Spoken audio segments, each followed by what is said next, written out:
बेटा last video में मैं यहाँ पर था, log of n1 into n2 with base 250 हमें कैलकुलेट करना था। n1 और n2 की वैल्यू हम निकाल चुके हैं, दोनों की वैल्यू पुट की।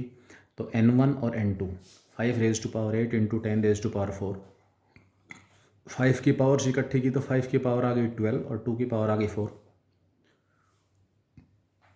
क्योंकि यहाँ बेस 250 दिया हुआ है, इसलिए मुझे n1 और n2 का जो प्रोडक्ट है उसको भी 250 की पावर्स में चेंज करना है। 250 का मतलब 125 गुणा 2, 125 का मतलब 5 रेज टू पावर 3 इंटू 2। क्योंकि 2 की पावर 4 है मेरे पास, इसलिए 5 की पावर 3 जो है उसकी पावर भी 4 हो गई। 2 की power 4 into 5 raise to power 3 whole raise to power 4। अब दोनों की पावर 4 है, क्योंकि 5 की पावर 12 थी टोटल, तो 3 और 4 आपस में मल्टीप्लाई होंगे, तो 2 इंटू 5 रेज टू पावर 3 250 हो गया। इसकी जो पावर 4 है बाहर आ जाएगी, 4 बाहर आ गया। log ऑफ 250 विद बेस 250 क्या हो जाएगा 1।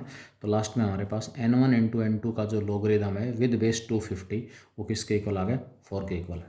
ये वीडियो लास्ट वीडियो उसके अंदर छोटा सा पोर्शन रह गया था, वो आपके पास है। नेक्स्ट 18th क्वेश्चन इसमें x equal to √3 and so on up to infinity. एक ऐसा ही क्वेश्चन हमारे पास पहले आया था जिसके अंदर √3 और √3 टाइम्स था। यहाँ पर क्या है, अप टू इन्फिनिटी। इसी प्रकार y हमारे पास दिया हुआ है cube root of 4 and so on how many times, infinitely many times. ठीक है, तो यहाँ पर मैंने बाहर वाला रूट छोड़ दिया और 3 छोड़ दिया। मतलब आपको ये देखना है व्हाट इज x क्या है। √3 के अंदर √3 इनफाइनाइटली मैनी टाइम्स आ रहा है, तो अगर आप बाहर वाले √3 को हटा देते हो and so on up to infinity, मैंने बाहर वाला √3 और ये हटा दिया, इससे इधर उधर वाला मैंने हटा लिया, ये हटा दिया। तो अब इसके बाद भी √3 के अंदर √3 कितनी बार आया हुआ है, बता सकते हो कितनी बार? क्योंकि इनफाइनाइटली मैनी टाइम्स ये प्रोसेस रिपीट हो रहा था, इनफाइनाइटली मैनी टाइम्स। तो अगर इसमें से बाहर वाला पार्ट मैं हटा भी देता हूँ तो एक टाइम जो है वो कम हो गया, और इन्फिनिटी में से घटाओगे तो इन्फिनिटी के ऊपर कोई फ़र्क नहीं पड़ेगा। यानी कि अगर √3 के अंदर √3 इनफाइनाइटली मैनी टाइम्स अपीयर हो रहा है तो वो x के इक्वल है। इसलिए बाहर वाला रूट और 3 हटाने के बाद इससे आगे जो कुछ है वो भी मेरे पास x ही है। अगर यहाँ इनफाइनाइटली मैनी टाइम्स की बजाय मान लो होता 1 million times, 1 lakh times, 1 crore times, तो उस केस में इस बाहर वाले रूट को हटा के, रूट और 3 को हटा के मैं वापस इसको x नहीं रख पाता, क्योंकि इनफाइनाइट नंबर ऑफ टाइम्स ये प्रोसेस रिपीट हो रहा है। उसमें से 1 टाइम्स अगर मैंने इस चीज़ को हटा भी दिया, जो रिपीटिशन इनफाइनाइटली मैनी टाइम्स था, 1 टाइम्स उसमें से हटा भी रहे हैं, तब भी इन्फिनिटी के ऊपर कोई फ़र्क नहीं पड़ना। इसका मतलब इससे आगे वाली जो टर्म है वो भी फिर से x के इक्वल ही है, और यही मैंने लिखा है यहाँ पर x इक्वल टू बाहर वाला रूट और 3 छोड़ के बाकी सारा इसके साथ क्या है, x है। x equal to √3x, x निकालना चाह रहा हूँ, मैंने x का स्क्वायर कर लिया इक्वल टू 3x, लेफ्ट में ले आया, x into X minus 3 equal to 0। या तो x 0 होगा, x 3 होगा। x 0 नहीं है क्योंकि ये वाली वैल्यू 0 नहीं आ सकती, इसलिए x की वैल्यू क्या आ गई, 3। इसी प्रकार हमारे पास यहाँ पर y गिवन है। बाहर वाला जो 4 है उसकी पावर हमारे पास कितनी है, 1/3। उससे अगले 4 की पावर 1/9, उससे अगले 4 की पावर 1/27 एंड सो ऑन। इसी क्वेश्चन को मैं 2 तरीके से निकाल सकता हूँ। अब क्योंकि यहाँ पर भी ये process infinitely many times repeat हो रहा है, तो इनफाइनाइटली मैनी टाइम्स ये प्रोसेस रिपीट हो रहा था, इसमें से मैं अगर 1 टाइम्स हटा भी देता हूँ, अगर मैं शुरुआत यहाँ से आगे कर लेता हूँ, यहाँ से आगे, तो इससे आगे भी ये प्रोसेस कितनी बार रिपीट हो रहा है, इनफाइनाइटली मैनी टाइम्स। और इनफाइनाइटली मैनी टाइम्स ये प्रोसेस रिपीट हो रहा है, इसलिए इसकी वैल्यू किसके इक्वल है, y। तो बाहर वाला जो रूट पावर ऑफ 3 और 4 छोड़ के बाकी सारा भी हमारे पास क्या है, y है। क्योंकि यहाँ पर इसकी पावर 1/3 है। अब पावर 1/3 हटाने के लिए मुझे क्यूब करना पड़ेगा, दोनों साइड्स का क्यूब कर लिया, y raise to power 3 equal to क्या आ गया, 4y आ गया।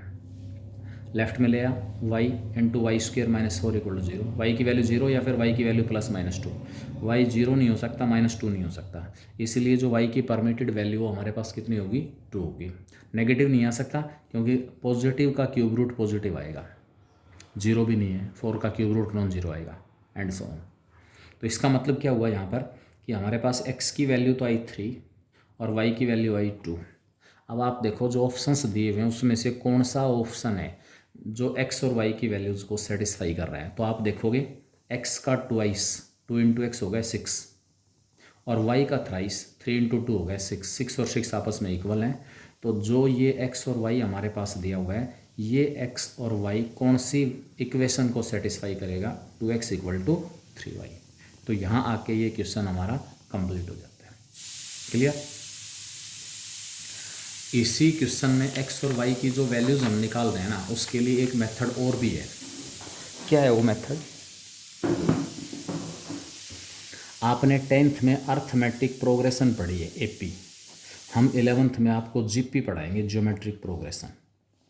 अर्थमेटिक प्रोग्रेशन में डिफरेंस सेम आ रहा था, ज्योमेट्रिक प्रोग्रेशन में रेशियो सेम आएगा, रेशियो सेम आएगा। ठीक है। अब रेशियो सेम आ रहा है तो इसका मतलब हमारे पास क्या होगा, जब किसी भी टर्म को उससे पहले वाली टर्म से डिवाइड करते हो रेशियो अगर सेम आता है तो वो टर्म्स जीपी में कहलाएंगी। तो यहाँ पर जो आपके पास x था ना √2, जो भी हमारे पास था, क्या थी x की वैल्यू √3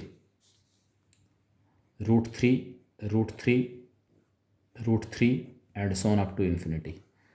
ये x निकालने के लिए मैं इनफाइनाइट जीपी के सम का फॉर्मूला भी यूज कर सकता हूँ। इनफाइनाइट जीपी जिस प्रकार 10th में आपने पढ़ा है, एपी को हमने जर्नल एपी ली थी A plus D, A plus 2d, A plus 3d and so on. ये जर्नल एपी थी हमारे पास। सेकंड में से फर्स्ट घटाया डिफरेंस डी, थर्ड में सेकंड घटाया डिफरेंस डी, फोर्थ में थर्ड घटाया डिफरेंस डी। इसी प्रकार जो जर्नल एपी जीपी हमारे पास आएगी, जीपी वो होगी A R square, A R cube and so on. Second term को फर्स्ट टर्म से डिवाइड करोगे आर है, थर्ड को सेकंड से डिवाइड किया आर आया, फोर्थ को थर्ड से डिवाइड किया आर आया। इसका मतलब किसी भी टर्म को nth टर्म को अगर मैं n-1th टर्म से डिवाइड कर रहा हूँ तो जो रेशियो है वो रेशियो हमेशा फिक्स आ रहा है। ये जो फिक्स रेशियो है, जो रेशियो कांस्टेंट आ रहा है वो कहलाएगा इस जीपी का कॉमन रेशियो।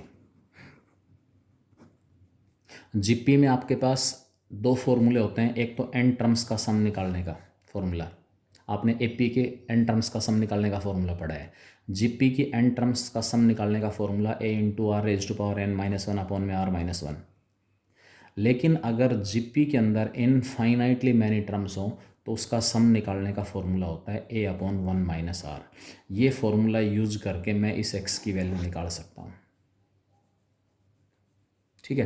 कैसे निकालूंगा? जो x हमारे पास है x, इसकी वैल्यू आ जाएगी x इक्वल टू 3 की पावर 1/2 इंटू 3 की पावर 1/4 इंटू 3 की power 1/8 and so on up to infinity. Base से में पावर साइड हो जाएंगी 1/2 plus 1/4 plus 1/8 plus and so on up to infinity.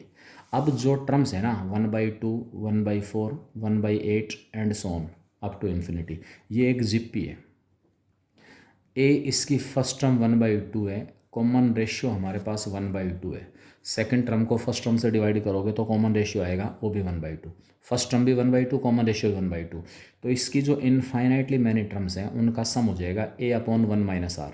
ए की वैल्यू थी 1/2 अपॉन में 1 माइनस आर भी 1/2 है, 1 माइनस 1/2 1/2 बचा, ऊपर भी 1/2, 1/2 अपॉन 1/2, 1/2 से 1/2 कैंसिल, इक्वल टू क्या आया 1।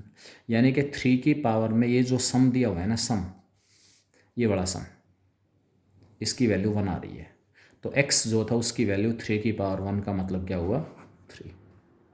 तो जो मैंने यहाँ पर x की वैल्यू निकाली है, इसी x की वैल्यू निकालने का दूसरा मेथड हमारे पास आ गया। क्लियर। इसी प्रकार जो y है दूसरी जीपी वाले केस में 4 की पावर 1/3, 4 की पावर 1/9, 4 की power 1/27 and so on. Simplify करोगे तो आपके पास 4⁻1/3 + 1/9 + 1/27 एंड सो ऑन, वो भी इनफाइनाइट जीपी बन जाएगी। उसका सम निकालोगे और जो सम आएगा 4 की पावर में रहेगा, वो आपके पास y आ जाएगा। तो दोनों ऑप्शन है, दोनों मेथड हैं, आप किसी भी तरीके से x और y निकालें और उसके बाद x और y की जो वैल्यूज़ हैं वो जिन इक्वेशंस को सेटिस्फाई कर रही हैं वो इक्वेशन हमारे पास होगी 2x = 3y। Clear. Next question अब मैं डिस्कस कर रहा हूँ इसमें, क्वेश्चन नंबर 19 है। इसका क्वेश्चन नंबर 19 दिया हुआ है, if 3 log of √3 with base √3 plus 3 log of x with base 3। इस क्वेश्चन में प्रिंटिंग मिस्टेक है, यहाँ पर 2 हो रहेगा साथ, इस क्वेश्चन में चेंज कर लेना, यहाँ पर प्रिंटिंग मिस्टेक है, यहाँ पर 3 की पावर में 2 हो रहेगा साथ में, 2 log of x। और लास्ट टर्म हमारे पास इसमें दी हुई है 27 raised to power log of x raised to power 2 और log का बेस दिया हुआ है यहाँ पर 3 raised to power 2 equal to 3, then the value of x, then value of x is equal to, किसके इक्वल है, ये हमारा क्वेश्चन है। इसमें देखो 3 की पावर में log विद बेस √3 का मतलब 3 की पावर 1/2। मैं इस पावर को हटाऊंगा, जो बेस के अंदर 3 की पावर 1/2 है, इस पावर को हटाऊंगा ताकि ये 3 की पावर में log विद बेस 3 बन के आपस में कैंसिल हो जाए। यहाँ पर बाहर log के बाहर 2 दिया, इस 2 को हटाना है ताकि 3 की पावर में log विद बेस 3 होकर कैंसिल हो जाए। यहाँ log का बेस 3 दिया हुआ है, 3 की पावर 2 है, ये पावर्स बाहर आ जाएंगी। सबसे पहले वाली जो टर्म हमारे पास ये बन जाएगी 3 raised to power log of x raised to power 1/2 with base 3 raised to power 1/2 plus 3 raised to power log of x square with base 3। यहाँ से जो log के बाहर 2 था उसको हम उठा के कहाँ ले गया, पावर के अंदर, ताकि 3 की पावर में log with base 3 आपस में कैंसिल हो जाएं। लास्ट में इस 27 को तो मैंने लिख दिया 3 की पावर 3 और इस सारे की पावर में यहाँ से देखो मैं फॉर्मूला अप्लाई कर रहा हूँ, 2 बाहर आएगा 2/2, इसकी पावर में आ गया 2/2 log of x with base 3 it is equal to 3। मैं बार बार एक फॉर्मूला यूज़ करूँगा, log of m raised to power n with base a raised to power p it is equal to n/p times of log of m with base a। ये formula मैं इसी question में use कर रहा हूँ 2-3 जगह। और एक formula a raised to power log of x with base a it is equal to x। ये 2 फॉर्मूले यहाँ यूज़ हो रहे हैं, ठीक है। अब इसके अंदर आपके पास यहाँ पर ये पावर 1/2 बाहर आएगी, नीचे 1/2, ये 3 की पावर में हो जाएगा 1/2/1/2 ख़त्म, log x बच गया विद बेस 3। 3 की पावर में log with base 3 cancel, log with base 3 of x square, और लास्ट में ये 2 से 2 कैंसिल हो गया। 3 की पावर में यहाँ पर जो ये वाला 3 आएगा, पावर के ऊपर पावर आपस में मल्टीप्लाई, ये आएगा 3 की पावर में 3 log of x with base 3 equal to 3 दिया हुआ है। ये ख़त्म हो गया, 3 raised to power log with base 3 of x, 3 raised to power log with base 3 cancel x बचा, प्लस में यहाँ पर 3 raised to power log with base 3 cancel x square बचा। यहाँ जो 3 दिया हुआ log के बाहर उसको अंदर उठा के पावर में भेज रहा हूँ, अंदर उठा के, तो यहाँ पर ये आ जाएगा 3 raised to power log with base 3 of x cube and it is equal to 3 x plus x square, ये ख़त्म हो जाएगा 3 raised to power log with base 3 x cube equal to हमारे पास कितना आ गया, 3 आ गया। एक तो हीट एंड ट्रायल मेथड से x की वैल्यू आ रही है, मतलब जो क्वेश्चन आपको गिवन था उसकी हेल्प से x में एक इक्वेशन आ गई, x plus x square plus x cube equal to 3। अब जो ऑप्शंस आपको दिए हुए हैं उसमें से ऐसा कौन सा ऑप्शन है जो इस इक्वेशन को सेटिस्फाई कर रहा है, तो वो ऑप्शन हमें क्या मिलेगा, 1 मिलेगा। क्या होगा, 1। या फिर इसको हम सोल्व करना चाहें तो कैसे सोल्व करूँगा, x minus 1, x square minus 1 और x cube minus 1 equal to 0। जो 3 था ना उसको 1 1 और 1 कर दिया, 3 जगह एडजस्ट कर लिया, एक x के साथ, एक x स्क्वायर के साथ, एक x क्यूब के साथ। x माइनस 1 इसके फैक्टर बना लिए, x माइनस 1 और x plus 1, x cube minus 1 के फैक्टर आ गए, x minus 1 into x square plus x plus 1 equal to 0। सभी में से x माइनस 1 कॉमन आ गया, अंदर क्या बचा 1 प्लस का x प्लस 1 प्लस का आ गया x square plus x plus 1। या तो x माइनस 1 0 या फिर ये अंदर वाला 0, अंदर वाले को 0 पुट कर रहा हूँ, क्या आ रहा है एक्स स्क्वायर प्लस का 2x प्लस 3 इक्वल टू 0। ये 0 नहीं आ सकता, क्यों नहीं आ सकता? एज क्योंकि ये x plus 1 whole square plus 2 है, ये सारा 3 में से 1 अलग कर दिया, x प्लस 1 होल स्क्वायर बन जाएगा प्लस 2 है, ऑलवेज ग्रेटर देन 0। ये 0 नहीं आएगा। इसका मतलब इस इक्वेशन को सोल्व करने से मेरे पास केवल और केवल x की एक वैल्यू आ रही है, और वो कौन सी है? x equal to 1। Clear? Next question दिया हुआ 20th क्वेश्चन, इसमें कह रहा है फाइंड द वैल्यू ऑफ किसकी value? Log of a with base root b into log of b with base c raise to power 1/3 into log of c with base a raise to power 1/4। इसकी value निकालनी है, किसके equal आएगी? इसकी value किसके equal है, ये हमारा क्वेश्चन है। ठीक है, कैसे देखें? ये जो बेस के अंदर पावर 1/2 1/3 और 1/4 है ना, इनसे पीछा छुड़ा लो। तो यहाँ स्क्वायर रूट के नाम की पावर 1/2 है, क्योंकि a की पावर तो 1 है, और नीचे जो बेस उसमें पावर 1/2 है। ध्यान रखना, बेस वाली जो पावर है वो 1 के नीचे आती है, यहाँ जो पावर ऊपर और उसके अपॉन में जो बेस वाली पावर है, तो यह आ जाएगा 1/1/2 इंटू में log of a with base b। यहाँ पर बेस की पावर 1/3 है, ये 1/1/3 आ जाएगा, log of b with base c। और यहाँ पर a की पावर, बेस के अंदर पावर 1/4 है, ये 1/1/4 log of c with base a। 1/1/2 ऊपर 2 आ जाएगा, ये ऊपर 3 आ जाएगा, ये ऊपर 4 आ जाएगा, तो 2 इंटू 3 इंटू 4 आ गया 24 log of a with base b। इसको मैंने लिख लिया log a upon log b, base changing formula. log of b with base c को मैंने लिख लिया log b upon log c, और log of c with base a को मैंने लिख लिया log c upon log a। log c से log c cancel, log b से log b cancel, log a से log a कैंसिल, तो last में इसकी वैल्यू कितनी आ गई? 24। ये हमारा क्वेश्चन था कि इसकी वैल्यू किसके इक्वल होगी। क्लियर? नेक्स्ट क्वेश्चन इसमें दिया हुआ है 21 क्या है? Value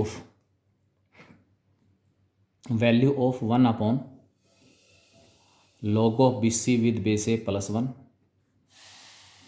plus 1 upon log of C A with base B plus 1 plus 1 upon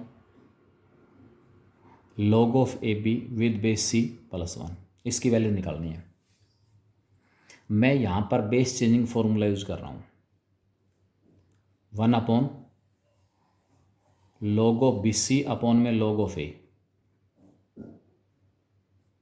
plus 1 plus sign 1 upon log of C A upon में log of B plus 1 plus 1 upon में log of A B upon log of C plus 1। हर जगह base changing formula use कर लिया। मैं यहाँ base changing formula apply करने के बाद बेस को मेंशन करके नहीं चल रहा हूँ। इसका मतलब यहाँ बेस कुछ भी है, हर जगह मैंने सेम बेस के ऊपर चेंज किया है, अब वो चाहे कुछ भी हो, ई हो या 10 हो। जब बेस मेंशन किया हुआ नहीं है आप उसको 10 मान के चल सकते हैं। अब यहाँ जो डिनोमिनेटर है ना तीनों जगह, मैं इसका एलसीएम ले रहा हूँ। क्या कर रहे हैं आगे? एलसीएम। पहली जगह एलसीएम लेंगे तो 1 अपॉन में, पहली जगह हमारे पास एलसीएम आएगा 1 अपॉन में log ऑफ ए, तो एलसीएम आ गया। ऊपर है log of B into C, उसको मैंने log of B into C, और प्लस में आ जाएगा हमारे पास log ऑफ ए। प्लस दूसरी जगह एलसीएम लेंगे, log ऑफ बी एलसीएम आ जाएगा, log of C into A plus में log ऑफ बी। तीसरी जगह हमारे पास एलसीएम लेंगे तो log ऑफ सी एलसीएम आ जाएगा, और log of A into B plus में log ऑफ सी। एलसीएम ऊपर आ जाएगा, एलसीएम कहाँ जाएगा, ऊपर। तो ये टर्म बन जाएगी। इससे अगले स्टेप में ऊपर log ऑफ ए, क्या इस डिनोमिनेटर को मैं log ऑफ m प्लस में log of n, log of m into N लिख सकता हूँ।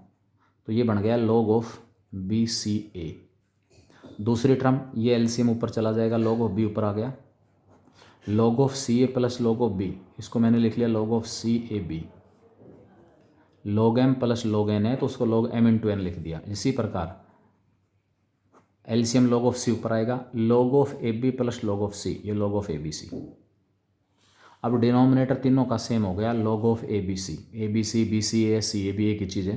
तो log of A B C LCM आ गया लास्ट में, ऊपर बचेगा log A plus log B plus में log सी।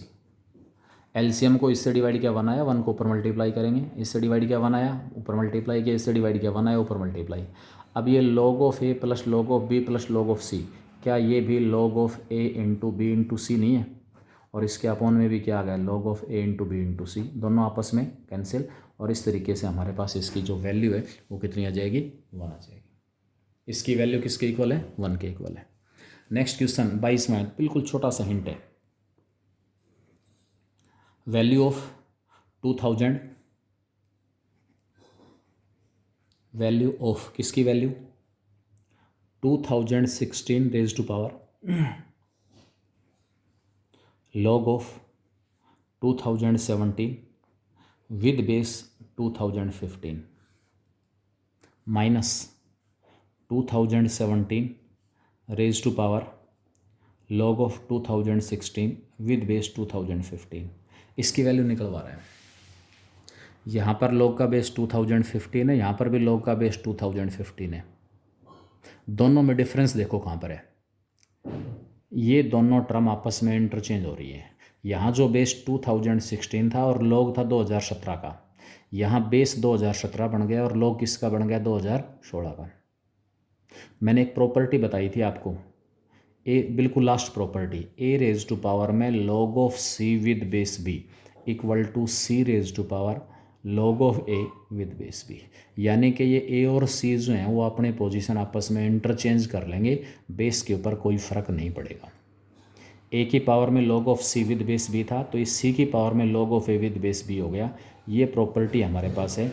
इस प्रॉपर्टी को यूज़ करते हुए मैं ये वाला क्वेश्चन निकालूंगा तो दोनों इक्वल हो जाएंगे। इसको इंटरचेंज कर रहे हो तो 2017 नीचे बेस बन जाएगा। इस प्रॉपर्टी को यूज़ करते हुए ये आ गया 2017 raise to power log of 2016 with base 2015 minus sign, ये वाली टर्म एज इट इज है, कोई चेंज नहीं। 2017 raise to power log of 2016 with base 2015। अब ये दोनों टर्म सेम होते ही कैंसिल हो जाएंगी और डिफरेंस हमारे पास क्या आ जाएगा, 0 हो जाएगा। क्लियर। 23वां क्वेश्चन दिया हुआ है। 23rd जो क्वेश्चन हमारे पास है वो क्या होगा, if A raise to power 13 into B raise to power 15 equal to 1 है and log with base A of A raise to power 15 into B raise to power 13 equal to P by Q. जहाँ P और Q दोनों coprime है तो हमें P plus Q निकालना है। P and Q are coprime. Coprime का मतलब क्या हुआ, इन दोनों में कोई भी फैक्टर कॉमन नहीं है। तो हमें यहाँ से वैल्यू किसकी निकालनी है, P प्लस Q की वैल्यू बतानी है। देखो इसका जो लॉगरिदम है ना वो P बाई Q दिया हुआ है, log of A raise to power 15 into B raise to power 13 with base A. अब आप ये देखो यहाँ पर कि इसकी वैल्यू मुझे P बाई Q फॉर्म में दी हुई है तो मैं log ले लेता हूँ, इसके अंदर ये m हो गया, ये n हो गया। log of m into N क्या होगा, log m plus log m। तो ये आ गया यहाँ से log with base a of a raise to power 15 plus log with base a of b raise to power 13। इसकी वैल्यू निकालनी है कितनी है, और जो वैल्यू आएगी उसको मैं P बाई Q कह दूँगा। 15 बाहर आ गया, पावर है तो log of a with base a हो गया, 13 बाहर आ गया, log of b with base a हो गया, log of a with base a 1 हो गया, तो इसकी वैल्यू हमारे पास कितनी आ गई, 1 आ गई। तो 15 प्लस में 13 times of log of b with base A, ये हमारे पास p बाई क्यू है। मैंने इसकी लेफ्ट हैंड साइड की वैल्यू निकाली है, इसकी log of m into N का फॉर्मूला यूज किया, और जो भी इसकी वैल्यू आएगी उसको p बाई क्यू कहते हैं। अब इसकी वैल्यू निकालने के लिए मुझे ज़रूरत है log of b with base A की। b का लॉगरिदम a बेस के विद रिस्पेक्ट में कितना दिया हुआ है। अब मैं यहाँ से इसकी वैल्यू निकालूंगा, यहाँ से, क्योंकि मुझे b का लॉगरिदम विद बेस ए निकालना है। टेकिंग log ऑफ 1 का log ले रहा हूँ मैं on both sides with base A. इस पार्ट की वैल्यू निकालने के लिए बस इस पार्ट की वैल्यू निकालेंगे, यहाँ पुट कर देंगे, बात खत्म, वैल्यू हो जाएगी। तो इसका log ले रहे हैं, तो log of a raise to power 13 into B raise to power 15 with base A equal to log of 1 with base A. यहाँ फिर वही log of m into N, log of a raise to power 13 with base A plus log of b raise to power 15 with base A equal to 1 का log होता है 0। 1 का log किसके equal है, 0 के इक्वल। ठीक है, तो ये केस हमारे पास आ गया है। ये 13 बार आएगा, 13 times of log of a with base A 1 हो गया, प्लस ये 15 बार आ गया, 15 times of log of b with base A equal to 0 है। तो यहाँ से मेरे पास log of b with base a की वैल्यू -13/15 आ गई। ये दोनों इक्वल दिए हुए थे, मैंने दोनों साइड्स का log लिया विद बेस a इसकी वैल्यू निकालने के लिए। अब इसकी वैल्यू कितनी आई, -13/15 आई, वापस पुट कर रहा हूँ। नाउ टू इम्प्लाइज 2 के अंदर वैल्यू पुट करूँगा तो मेरे पास 15 plus 13 times of log of b with base A की वैल्यू है -13/15। ये हमारा p बाई क्यू है, इसकी वैल्यू निकाल रहा हूँ, और ये p बाई क्यू के इक्वल दिया हुआ है, तो ये आपका p बाई क्यू हो गया। क्लियर, एलसीएम ले लो, 15 एलसीएम आ गया 225 माइनस का 169, सिंप्लीफाई करेंगे, 15 एलसीएम है, 225 में से 115 में से 9 गए तो 6, और उसके बाद 11 में से 6 गए तो 5, 56, इसके बटे 15। ये हमारे पास p बाई क्यू आ गया। दोनों में कोई भी कॉमन फैक्टर नहीं है इन दोनों में, इसका मतलब p की वैल्यू हमारे पास 56 है, q की वैल्यू कितनी है 15, तो आपके पास p प्लस q की जो वैल्यू है वो कितनी आ गई 71 आ गई। कुछ दिया हुआ था, उसकी हेल्प से हमने एक पार्ट निकाला है, ये इक्वल टू 1 दिया हुआ था, इसकी value p by Q form में है, तो यहाँ पर log का विद बेस ए गिवन है, इसलिए मैंने इसका भी log लिया विद बेस ए, ताकि मेरे पास log of b with base A की वैल्यू आ जाए, और उसकी हेल्प से मैं p अपॉन क्यू की वैल्यू निकाल सकूँ। क्लियर, तो आपके पास एक लास्ट क्वेश्चन इसमें और है 24th। The number of values of x satisfying mode of x -2 plus root x -4 equal to 0। x की वो वैल्यूज़ निकालनी है जो इसको सेटिस्फाई कर रही हैं। Number of values of x की कितनी वैल्यूज़ इस इक्वेशन को सेटिस्फाई करेंगी। As we know that mode of x -2 always greater than equal to 0, root x -4 greater than equal to 0। ना तो मोड नेगेटिव आ सकता, ना रूट के बाहर। मैंने बताया था, बार बार बता दिया कि रूट के अंदर जो कुछ भी दिया हुआ वो पॉजिटिव होना चाहिए, और अगर वो पॉजिटिव है स्क्वायर रूट, ये आपके पास positive square root of X square modulus of X होता है, यानी कि ये जिसका भी स्क्वायर है उसका मॉडुलस हो जाएगा। ठीक है, ना ये नेगेटिव ना ये नेगेटिव, दोनों जीरो है उससे बड़े हैं, लेकिन दोनों का सम जीरो है। It is possible only when, यानी कि दोनों का सम जीरो कब आ सकता है, जब ये भी जीरो और ये भी जीरो। x -2 का मोड जीरो कब आएगा, जब x -2 जीरो। x -4 का स्क्वायर रूट जीरो कब आएगा, जब x = 4 हो, यानी कि x = कितनी आ रही है 2 और x = 4। दोनों साइमल्टेनियसली जीरो हैं तो उस केस में सम क्या आ सकता है, जीरो। साइमल्टेनियसली जीरो है तो, लेकिन ना तो हमारे पास ये नेगेटिव ना ये नेगेटिव, तो दोनों जीरो आएंगे तभी जीरो आएगा। ये जीरो कहाँ पर है, जहाँ x2 है, ये जीरो कहाँ पर x4 है, इसका मतलब x की कोई भी कॉमन वैल्यू ऐसी नहीं है जिसके लिए दोनों साइमल्टेनियसली जीरो हो जाए। इसका मतलब number of values of x यहाँ पर कितना हो गया, जीरो। मुझे x की कोई भी वैल्यू यहाँ पर नहीं मिलेगी। क्लियर, तो यहाँ पर ये आपका असाइनमेंट कंप्लीट होता है, आप इसे कंप्लीट करेंगे इसके बाद। Thank you very much.